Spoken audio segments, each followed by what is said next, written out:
Another area where he's facing some pushback, the mayor, is on the CPD budget, right, on the consent decree. I saw that Attorney General Raul had said, you know, if you don't fund, and it just makes sense, right? If you don't fund meeting the requirements of the consent decree, you could be held in contempt. Now, Francia, is that something that should be a priority, you think, for the mayor?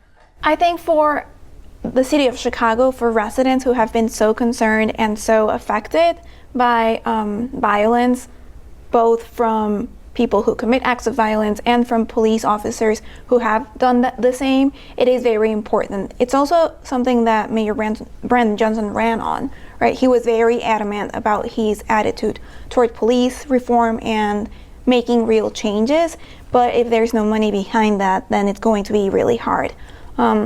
We've also seen pushback from police officers who are not feeling appreciated or welcome in the job. And when police morale is down, that also has an impact in the way they police our communities, our neighborhoods.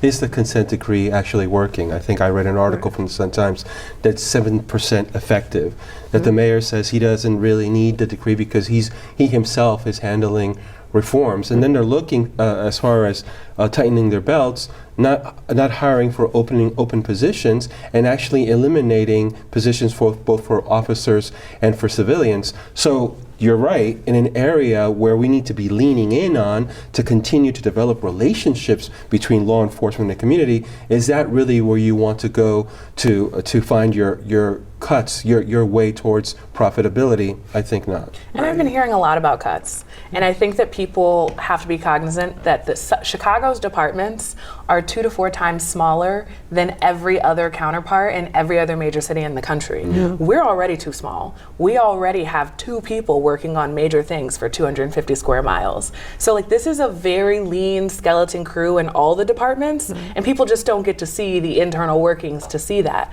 The idea that we're just gonna cut, when you cut, even if it's CPD, the likelihood that you ever get those vacancies back, the likelihood that you ever scale back up to where you were, we've seen over the last 15 years, we're still not even close to the levels of staffing we're at when Mayor Daley was in office. So like, cutting now, we may never see even getting back to this level in another 10 or 15 years if we cut now.